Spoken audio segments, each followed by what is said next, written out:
my Sunday stock watch list where I give you the hottest stocks I'm looking at for the current week. I also upload every single day throughout the week, Monday through Friday. I give you a market recap with everything that happened in the market, everything I liked, everything I disliked. And also on Saturday, I give you guys an educational video. And I just talk about things relative to the market and how you guys can benefit off of that and become better traders. So the first thing I wanted to talk about was Friday. If you noticed, I said Monday I'm expecting a pullback, and it looks like we will be getting that. So what just happened on CNBC? I got a notification saying that Trump will be announcing new tariffs this Friday on 200 billion dollars worth of Chinese goods with an increase to 25%. He said he's blaming the trade talks because they're going too slow. This accounts perfectly for a nice little market pullback. And I did say that Friday, and that's why I got BABA puts. If you guys watched the video Friday, I talked about BABA puts. One thing about BABA is this thing is overextended. So that's one thing why this can pull back really hard Monday, right? It can actually pull back to around even 190. It can pull back to 190 where it's at right now. And I called BABA puts, and guess what? This goes hand in hand with the news that just came out with the Chinese goods. This is terrible for Chinese stocks like BABA, AMD, chip sector. So BABA will get hit hard pretty Monday. It looks like, I mean, I can't tell because futures aren't out, but to me, I think BABA will get hard. The market will get hit hard Monday because this is out of nowhere. We thought the trade talks were going perfectly. So this is out of the blue. Trump, when he's this aggressive, I've been in this game for a very long time. So I've seen the beginning of this war, and I'm seeing the end. And the beginning was the same. Trump was too aggressive, and China said, "Oh, so you want to be aggressive, right? I'll just step out of the deal." And that's what happened. And then when that happened, then Trump said, "All right, if you're going to step out, then I'm going to just up my tariffs 25%." And this happened before, and this is just ugly because I thought the deal was going to go through. And because of this, Trump might never get a deal. But I do think, obviously, a deal will happen. I'm still optimistic. As long as he doesn't keep talking and he's not super aggressive, because China doesn't like to seem like the little guy, right? Obviously, they're a big boy. So they want to seem to the world, they want to show that they're people, that there's no one bigger than them. Nobody's about to sit here and baby them. And that's how it's going to be. And that's Trump. Obviously, Trump is a big boy too. He's going to sit there and say, all right, China thinks they're tough. I can be tougher. And if you want to take your time, I'm going to take my time. And I'll give you some tariffs so you guys can speed up the talks. So that's one thing. So the market could be red by tomorrow. Obviously, it's 4:45, so I won't get the futures until an hour and 15 minutes from now. So the first thing I'm looking at for Monday, oh, well, there's a bunch of earnings reporting this week, I think around 50. And the first thing I'm looking at for Monday is Warren Buffett's interview with CNBC. Why I'm looking at that is because he always talks about the stocks Berkshire owns, and he loves to talk about Apple, and that's what I'm looking at for Monday. So I might buy in some calls for Apple, especially on the dip it's about to take tomorrow. And he also now owns Amazon. So I personally might buy some calls for Amazon because I know his interview is going to boost it. Anytime he's given an interview, believe it or not, all the stocks he talks about takes a nice little jump. Just from one little thing, he'll be like, "Oh, I added a little to my portfolio of this stock." And then you'll just see the stock go. As you can see, the it's called the Warren Buffett effect. If you saw Amazon, it was up $61 on Friday just because he said, "I've been buying a little bit of Amazon, the past few months, the past quarter," and the stock was up $61. So if it goes to 2,000, I mean, obviously it's going to pull back tomorrow. But anyways, that's Monday. You also have stocks reporting on Monday. Nothing major I'm looking at. I don't really like any of the stocks reporting Monday anyways. I haven't even looked into them.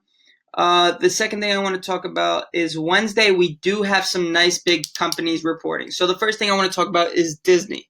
So Disney has earnings Wednesday after hours. The reason I'm looking at Disney is because, one, it's taken a major pullback since the highs. So let's look at Disney. And the high was 143.05. It hit a high of 143.05. And now it's pulled back to 133.95. By tomorrow, it can be around $132, $131, maybe $130.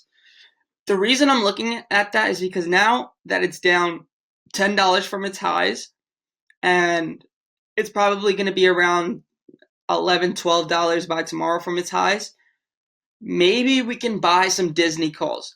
One, I just got the news Avengers hit $2 billion from their sales for whatever since they released Avengers, they've hit $2 billion, and they said it's about to easily overtake Avatar around 2.73 billion. So this will help Disney's guidance, which is perfect because not only is earnings important, I told you guys guidance is more important than earnings, because when analysts and investors look at a company like, okay, great, you did good the past 3 months, but if you're not going to do great the next few months, why would I hold my shares or even buy into your stock now?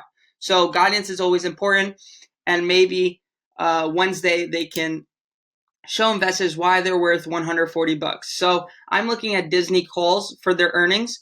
Hopefully they get cheap. Let's see how much they look at. So right now the stock hasn't moved yet. It's probably going to open around 133, 132 probably. And if we look at let's look at these. Let's see how expensive. Actually, they're pretty cheap.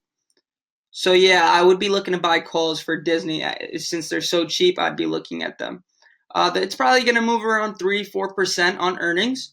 So you do the math. It's 130. Let's say the stock hits 133 tomorrow times 4%. That's $5.32 plus 132. That's 137. So if you're looking to buy the 137 calls, they're $140. Maybe you can even buy the 138 calls because maybe it'll have a run up before earnings. And yeah, so I like Disney. Also, another big stock that's reporting is Roku.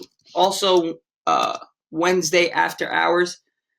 So there's one problem with this stock is first of all, it's been getting bashed. It's been getting hit pretty hardly. It's not that far from its highs. So the one thing I'm looking at for the stock is I like Roku. Don't get me wrong. The first time I traded Roku was around $21, and it's currently $65. So I made a lot of money with Roku.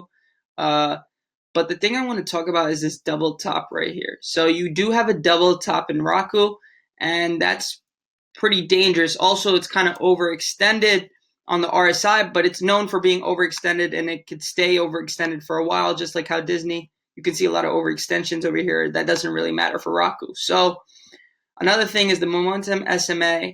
It's below. It hasn't confirmed any uptrend. And if you're looking at the MACD, let me zoom in for you guys. It's on the verge, so anything can happen here. Roku does have some expensive options here. So let's take a look. So this stock is going to move around 10 to 14%. So let's do the math of where it is right now. 65 times, say 14%. That's $9. So this can fall to around $56. So let's look at the $56 puts for the stock. And it's $140. So this stock can fall.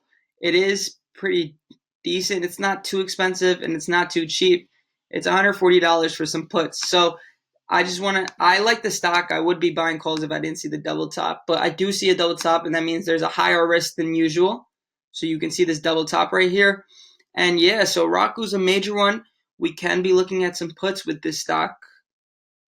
I don't think it'll go how they planned, even though they had a deal with. Don't they have a deal with Disney? But that won't come into play into November anyways. So another thing I'm looking at for Wednesday is the Intel investor meeting. Intel will get hurt tomorrow due to the China news. And the perfect thing about this is it will be perfect time to buy this stock. What we should have done was buy the stock at 50, but it's only at 51.81. So this stock will drop around to $51 on the dot, or maybe below that. And that will be perfect because we can buy this stock on the dip for their investor meetings on Wednesday. So what they're going to do with this investor meeting is you see this obvious big dump, right? So it's around $9. And what they're going to be doing in this investor meeting is showing why their stock is worth it, right? So people think, oh my God. So the stock got dumped and got dumped even more. And what they're going to do with this meeting on Friday, show investors why Intel is still worth it to be held. And that's a great thing. So we'll be buying this on the dip, hopefully, around, let's see, around $51 sounds good. So hopefully it opens up around $51, and we can be buying the $55 calls. Let's see how much they cost. So they cost around, oh wow, they're very cheap. $55 calls cost 5 cents. Yeah, so I'm not even looking at May 10th anyway. So we can buy something. Oh, it's going to open around 51. So we can buy the $53 calls for May 17th. I like that. I like that. Investor meeting will, help this stock, but I just want to see what happens throughout the week. I'll talk about, as we get closer to Wednesday, I'll talk about more of the stocks I talked about. And let's just see what happens with this China trade talk. This is kind of a problem. I've been through this before. It actually sucks.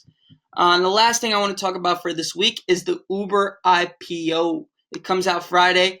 I actually can't wait for this, and I'm gonna have fun with the Uber IPO. I do think it's gonna do pretty decent. I obviously Lyft reports, I think, Tuesday.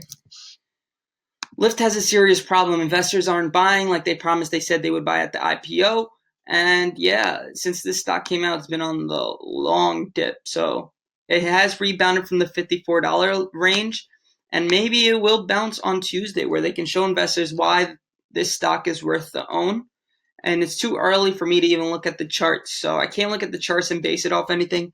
But Uber on Friday, I do think it'll do decent, but maybe the reason that it won't do good is because people saw Lyft, what happened to Lyft, and they'll be scared. But I do think Uber is different. So Uber is ahead of the game. Lyft is still, a company. They're negative, but I think Uber will do pretty good on Friday. So yeah, this is the end of my Sunday stock watch list. These are the hottest stocks I'm looking at for the week, and every day I'll update it. So if I see any new stocks that I like, I'll talk about tomorrow, Tuesday, whatever, throughout the week. Make sure you like this and comment so I can do this every single day. And I hope you guys enjoyed this. So I'll see you guys tomorrow, and I wish everybody the best of luck this week. Happy Ramadan. Peace.